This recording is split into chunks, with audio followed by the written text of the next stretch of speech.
Hello বন্ধুরা, সবাই কেমন আছেন? আশা করি ভালো আছেন। তা আমিও আপনাদের দোয়ায় ভালো আছি। তো আজকে চলে আসলাম মানিকনগর পুকুর পাড়। আসলে এই পুকুর পাড়টি বহু মানুষের বহু স্মৃতি এটাতে জড়িত আছে, বহু ঘটনা আছে এখানে। এই 10 নম্বর পুষ্কুনির পাড়ে মানিকনগর ধলপুর, এখানে যারা থাকে বা যারা থাকতো তাদের কোনো না কোনো স্মৃতি এই পুকুর পাড়ের সাথে, এই পুকুরের সাথে জর্জরিত আছে। ঠিক তেমনই আমিও একটা সময় ছিলাম এই এলাকাতে। তখনকার সময় আমি এই পুকুর পাড়ে এসে এই রেলিংয়ের পাশে দাঁড়িয়ে থাকতাম, বসে থাকতাম, বহু সময় কাটাতাম। ঠিক আছে, তো আজকে আপনাদের এই জন্যই আমি এদিকে আসলাম একটা দাওয়াত খাওয়ার জন্য। তাই চিন্তা করলাম জায়গাটা একটু ঘুরিয়ে আপনাদের জন্য দেখাই, কারণ মানুষ যতই সামনে চলে যাক অতীত তার কোনো না কোনোভাবে মনে থাকবে, স্মৃতি হিসাবে মনে পড়বেই।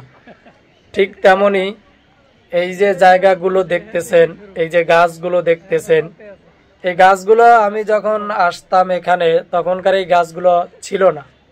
আমি আপনাদেরকে বলছি 2010 সালের কথা, 2009 ও 10 সালের কথা।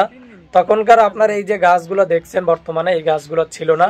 তখন ওই কর্নারে একটা গাছ ছিল, ঠিক আছে, এই পুকুর পাড়ে তখন বাদাম গাছ ছিল, খুবই ছোট একটা বাদাম গাছ। আর এই পাশে ডান পাশে একটা গাছ ছিল, আর এই পাশে মাছ বাজার বসতো তখনকার। হ্যাঁ, তো এখনকার পরিবেশটা অনেকটাই গোছানো, তখনকার পরিবেশটা এতটাও গোছানো ছিল না, তবে জমজমাট ছিল। মানুষজন আসতো এখানে, সময় কাটাতো, বাতাস খেত। গরমের দিন আসলেই মানুষ এখানে চলে আসতো ঠান্ডা বাতাস, প্রাকৃতিক বাতাস পাওয়ার জন্য। কারণ এই জায়গাটাতে খুবই ঠান্ডা একটা বাতাস হয় গরমের দিন পুকুর পাড়ে। আর দোকানপাট বসে, মানুষ একটা আনন্দ উপভোগ করে এই জায়গাটাতে। তো ভিউয়ার্স, আপনারা দেখেন বন্ধুরা, জায়গাটা আসলে কতটা সুন্দর দেখা যায়। এই জায়গাটাতে সন্ধ্যার পর, সন্ধ্যার আগ দিয়ে রাত 10টা থেকে 11টা পর্যন্ত মানুষজন এরকম ভিড় করে বসে থাকে, দাঁড়িয়ে থাকে, গল্পগুজব করে।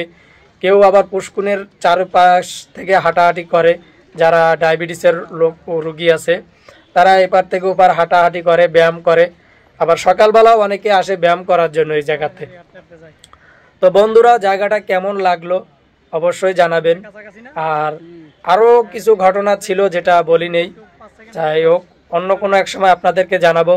তো ভালো থাকবেন, সুস্থ থাকবেন। আপনাদের জন্য শুভকামনা রেখে, সুস্বাস্থ্য কামনা করে আজকের ভিডিওটা এখানে শেষ করছি। আল্লাহ হাফেজ।